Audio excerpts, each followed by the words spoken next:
flange section, doubly reinforced sections. For doubly reinforced sections, it will not ask in the exam, so that part we will take at the last. Okay, whatever the important from exam point of view, that is we are taking first. So the important part from the fourth unit we have already covered the numerical based on find out the limiting moment. That can be that is every time it can be asked in the examination for you, and that now we have covered. Just the only difference in between T beam and L beam is in the width of the flange. Okay, the formula just there is change in one formula. That formula is also given in the IS code. I have already told you about T beam and L beam. So that just there is only one change in the formula. So you can also analyze the L beam. Okay, just remember one thing: L beam is always provided at the corner, and T beam is not provided at the corner. It is provided in between two slabs. That is the only thing. So now we will move to the next unit, that is continuous beam. Okay. So our next unit is continuous beam. So I will give the heading. Okay.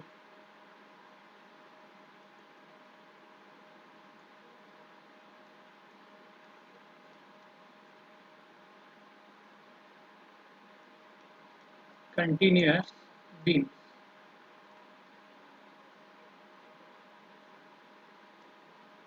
So first of all, what is the meaning of continuous beam? Okay. Now if I draw over here a continuous beam, suppose now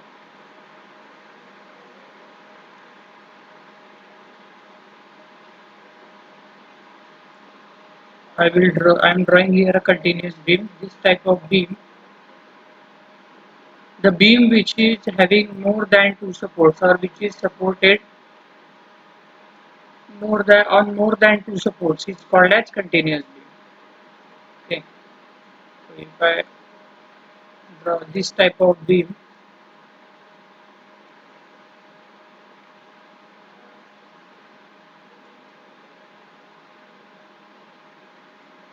this type of beam is called as continuous beam.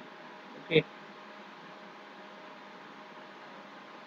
so here you can see that this is your, here is some span is there, here is also span, this is your span, this is your span, here it is also continuous. Okay, I have shown the cut span, this is your span, L1, L2, L3, L4 may be your spans, and these are your supports. Okay, these are nothing but column which supports that beam. Okay, here it is also same thing is there, support. Okay. So how many supports are there? One, two, three supports are there. Okay. So this type of beam is called as continuous beam, which is having more than two supports. If we see the line diagram of the same beam, then the line diagram will be, this is the line. Here it is single support, here it is another support, here it is another support. Okay, here we have shown the cutout section. Okay, so it is continuous, maybe further. So these are nothing but our spans. Or if in a simple way, if I show you the beam, okay, if I draw here a simple continuous beam, then it will be like this. This type of beam is called as continuous beam. Okay, so which is having more than two supports. Now we are going to see the analysis and design of continuous beam. Okay, so for that, first of all, we will write down the definition. Give the heading continuous beam. Give the heading continuous beam. So I will write the definition. You can copy. So continuous beam is a beam, a beam which is supported, which is supported on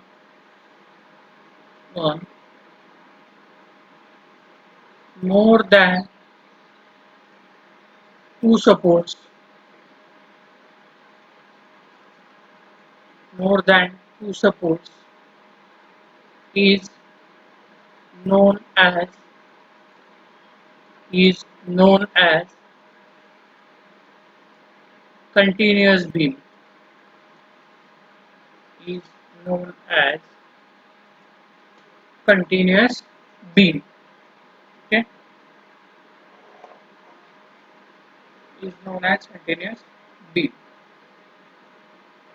So now we will see how to design. You remember one thing: the design of continuous slab and design of continuous beam is same.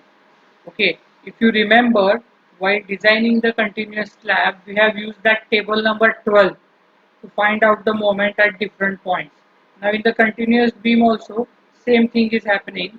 Now again, suppose if I draw the diagram, okay, if I draw the continuous beam over here, now this is our continuous beam. Okay, now I will show the supports of this continuous beam. Now we will see how the bending moment profile will be. So now let us assume that a load is acting on this beam. Okay, whatever may be the type of load, it may be point load, it may be UDL. Generally, UDL is acting on the beam. Okay, because generally the beams are placed below the slab, and over the entire length of the beam, the slab is resting. That is why while designing the structures, when you design actual structures, you always consider the UDL on the beam. However, there are some exceptional cases when we need to consider the point load on the beam also. Okay, when the secondary beam rests on the primary beam, then we need to take the reaction of the secondary beam as a point load on the primary beam. Those are some exceptional cases are there that you will come to know when you will actually design the structures. But now here uh, this is the continuous beam. So I am not getting this question. What you exactly want to ask? Should we consider about ILD means what? ILD of a continuous beam is different thing. We can draw the ILD of the continuous beam also. Okay, but ILD you can consider when the unit load is moving from one point to another, or a certain bill load is there. In that type of situation, ILD is very useful. But whenever UDL is acting on the beam and simultaneously at the same time the point load is acting on the beam, in that case now we are always going for the actual bending moment diagram of the structure, because we need to provide the steel and those loads are fixed. Whenever the continuous beam we have given in the structure like a building, or we can say commercial complex at the time, but whenever we are designing the girders, okay, whenever we are designing the girders of the bridge, at that time we are going to draw the ILD of the continuous beam. Okay, because that girder is supporting the bridge, and on the bridge the moving traffic is there. Okay, so now here now we will see the bending moment profile of the beam. So here the simple support is there. So you so we will see that at the simple support, if we assume that this is our simple support, then the bending moment we consider at simple support is 0. Again, I am talking theoretically. Okay, the bending moment at simple support is 0. So here at the center you will get the maximum bending moment. Sorry, here at the center, उल्टी झाली होती diagram. Here at the center you will get the maximum bending moment, that is sagging, and at this support now this is intermediate continuous support. So here the moment is also present. So this graph will go like this. Some value is there at this point. Again it will come down. I am drawing bending moment profile. Okay. Then again it goes up, hogging moment. Again it comes down, sagging moment, and it will meet here. Okay, so this moment is positive, that is sagging. This is negative, this is positive, this is negative, and this is again positive. So here we can say that this is your hogging moment. Okay, this is nothing but your hogging moment, and this is sagging. Okay, This is your hogging moment, and this is your sagging moment. Okay, sagging and hogging. So now here we see that this is our support number 1, this is support number 2, this is support number 3, and this is support number 4. Now I can call these supports as, this is my end support. This is called as end support. Okay, this is called as end support. This is also called as end support. This support, these two supports are called as the support next to end support. Next to end support. This support is also called as support next to end support. Okay, this is also called as support next to end support. Okay, and if any other one more support is there, suppose intermediate any other support is there now here. Okay, then that support will be, we call that support as an interior support. Okay, are you getting my point? So if instead allow, in addition to these four supports now, if any support is there, okay, at the center, the bending moment diagram will get changed, profile will get changed, but any additional support will be there somewhere here. Okay, at this point. So I will show it somewhere here at this point. Suppose now any one more support is there, then that support is called as the interior support. Okay, so be clear with the terminologies. The support which are at the ends are called as end supports. The supports which are next to the end supports are called as supports next to the end supports. And the support, suppose now in addition to these four supports, any additional support is there at here somewhere. Okay, one or two supports may be there in addition to these supports, then those supports are called as interior supports. Okay, now write down this and draw this diagram. So we will move further.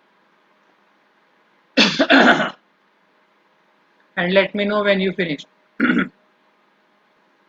Okay, so we will move to the next point. So next is the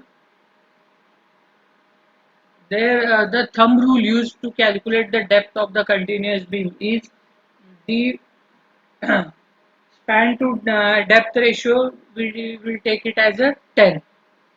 Okay, so I will write here span to depth ratio. Okay, span to depth ratio. Depth means effective depth here in this case.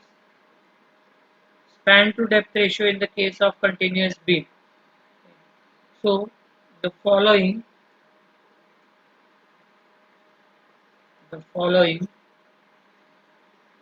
thumb rule,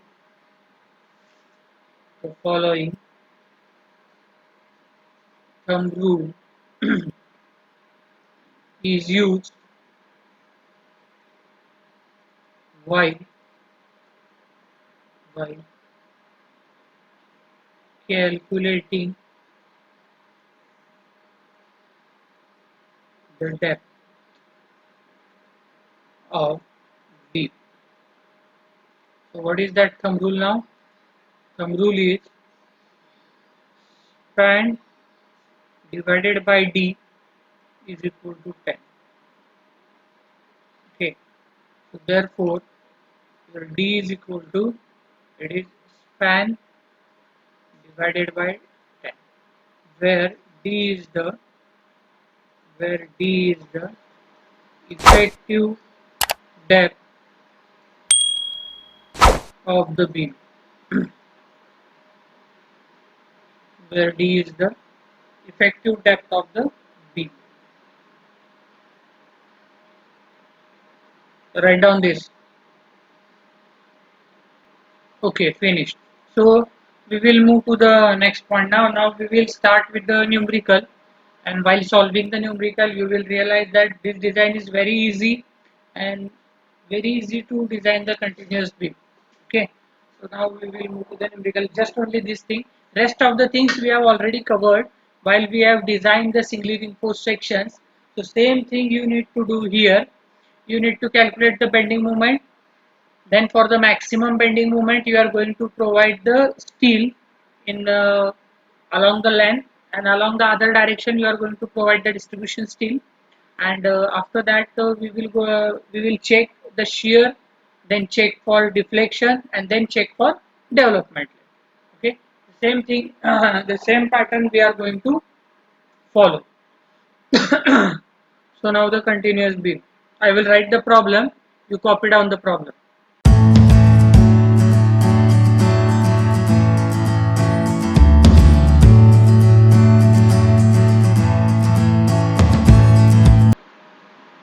So here we will write down the given data first.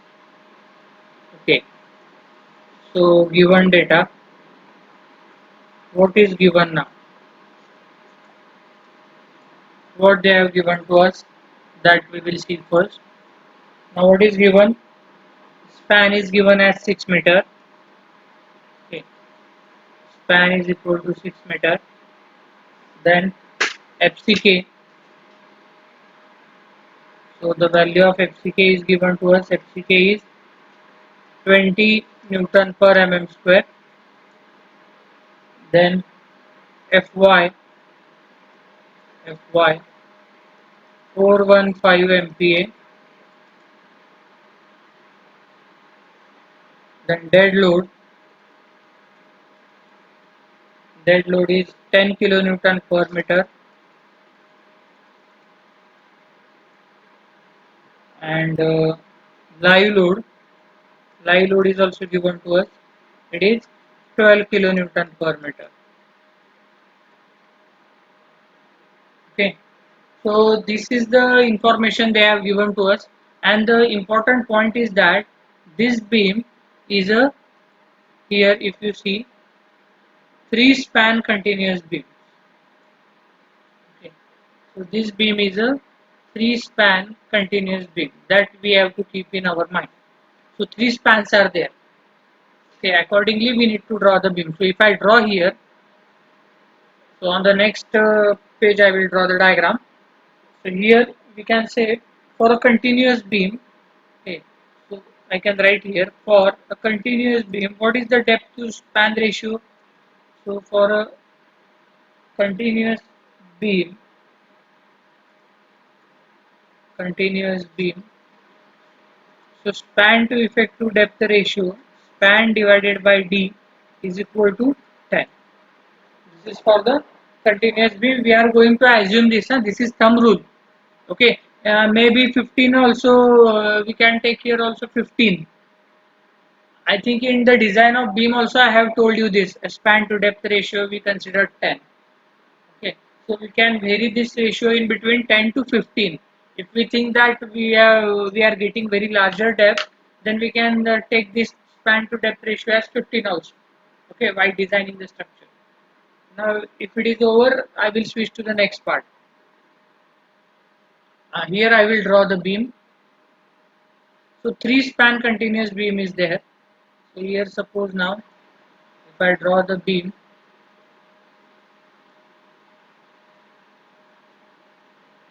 किती span होते ते मोजा. Okay, so here it is one span, this is second span, and this is third span, and at the end the supports are there, and they have told us that it is simply supported. Okay, this is simply supported. So this is the 3 span continuous beam. Okay, this is our span L1, L2, L3. This is your 3 span continuous beam, and each span is 6 meter center to center. Okay, 6 meter. So now if you see,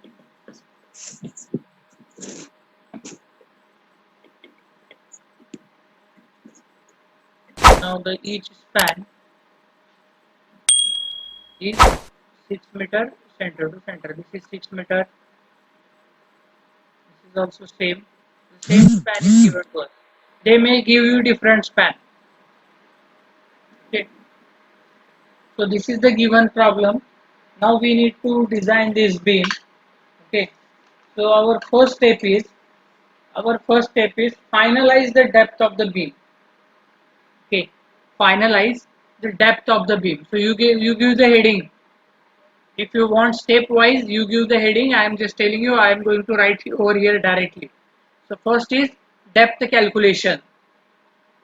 Okay, the first thing is depth calculation. Still I will write here depth calculation. So depth calculation, what we are going to take in the depth. So here the span to depth ratio is 10. Okay, span to depth ratio is 10. So I will write here span divided by d is equal to 10. Therefore d is equal to, it is span upon 10, which is equal to, what is our span? Span is 6 meter. So 6000 divided by 10.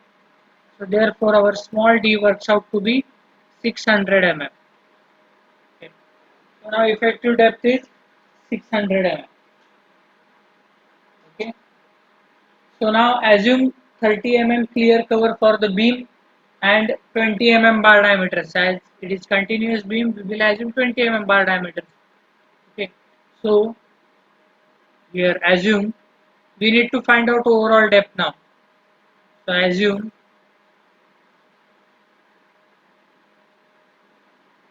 total span नाही घ्यायचा.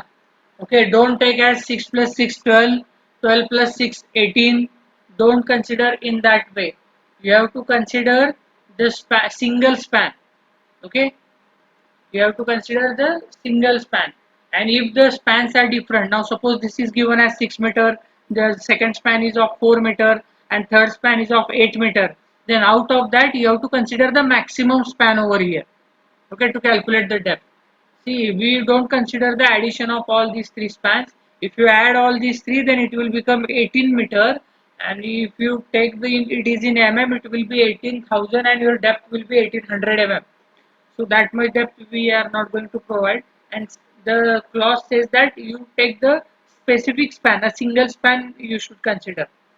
Okay, in the continuous slab also, if you remember, we have considered only a simple single span.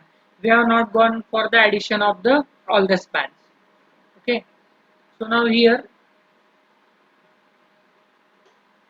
okay, so now here, assume 30 mm clear cover. So we are assuming 30 mm cover and 20 mm diameter bars. Okay, we are going to assume 30 mm clear cover and 20 mm bar diameter. Okay, so if we assume that, now what will be our then what we can say overall depth. So now if we calculate our overall depth, then overall depth capital D, which is equal to, it is now 600 plus 30 plus 20 by 2. How much it is? 30 by 2, 10, 3640 mm. Okay, 640 mm.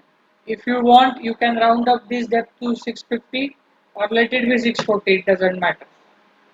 Okay, for now our vertical design, let it be 640 as it is, or if you want, you can take the depth as a 650. So if your write-up is over up to this point, let me know, we will move forward. So the next point is load calculation. Okay, so the next point is load calculation. Now we know the, what we can say, we know the span, and we know the depth of the beam. So next point will be load. Okay, so here while calculating the load, we are going to consider the per meter analysis. Okay, so we are going to consider the analysis for per meter length. So the length of the beam we are going to consider as a 1 meter. Okay, so here I will write consider consider per meter length or load per meter length. Okay, you can write here consider load per meter length. Okay. So first, here now we have calculated the depth of the section, but the width of the section is it given in the problem? No, the width is not given in the problem. Okay, so if the width is not given in the problem, either you assume some ratio of depth and width and you take the value of width, or you can directly assume the width. Okay, normally if you are providing this continuous beam in the what we can say the uh, residential structure, then we normally assume the width of the section is 230 mm, and if the load is coming on the continuous beam is high, then we are going for the width like a 300 mm, 350 mm and so on. Okay. So here we will assume some middle value. So here I am assuming assume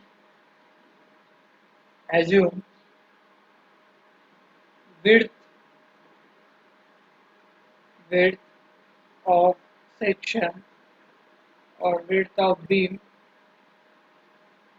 B is equal to how much it is? 300 mm I am assuming. We can assume anything. Okay, no problem. So assume width of section 300 mm. Okay. So now what will be the overall size of the section? So overall size of section. Now what is the overall size of the section? It is 300 by, it is now 300 by. So now dead load of the beam, it is so the width is 0.3 into the overall depth is 0.64 into 25. Okay. So it will be now how much it is? Do the calculation, let me know the value. What is the answer? Answer is 4.8. Okay. So it is 4.8 kilonewton per meter.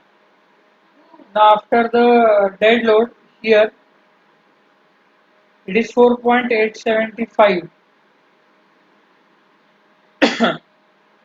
So now dead load of the beam we have calculated dead load. Okay, so dead load of beam it is which is equal to dead load of beam which is equal to it is zero point 0.3 into 0.65 into 25, which comes out to be 4.8 kilonewton meter, and the dead load is already given in the problem also, the additional dead load. Okay, so the additional dead load is equal to it is 10 kilonewton per meter. So do the addition of these two, you will get the total dead load. Okay. So if I do the addition of these two, मी इथं line मारली म्हणजे तुम्ही असं करायलाच पाहिजे असं काय नाही. Okay, for your understanding I have drawn this line. So total dead load. Now what is total dead load? Total dead load is equal to 14.8 kilonewton per meter. This is the total dead load. Okay. So now we will move to the live load.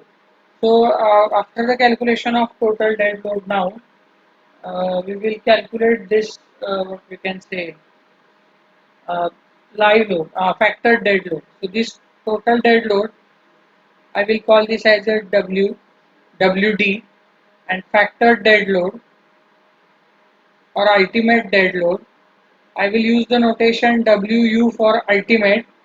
Okay, and D as a dead load, WUD. Okay, so which is equal to 1.5, that is our factor. Answer is 22.2. Okay, so the answer is 22.2 kilonewton per meter. Okay, so this is the answer. Now, now we will see the live load calculation. Okay, so live load, it is given as 12 kilonewton per meter. So I will write over here live load. So live load on beam, it is 12 kilonewton per meter. There is no any live load we considered on the beam. Okay. So factored live load. Now we will calculate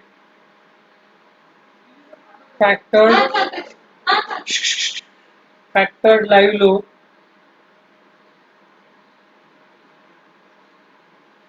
Factored live load is WUL, which is equal to 1.5 into 12.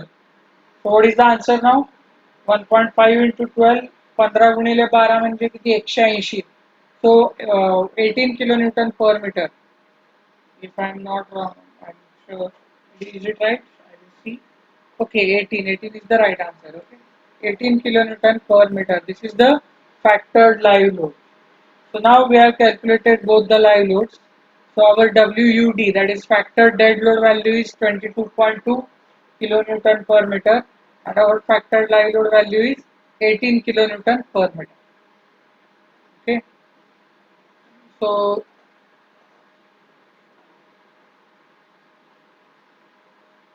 now today, for today now we will stop over here from 11 to 12. Dr. Arish Kaur will take your lecture, and now I will take your DCS lecture at 3:30.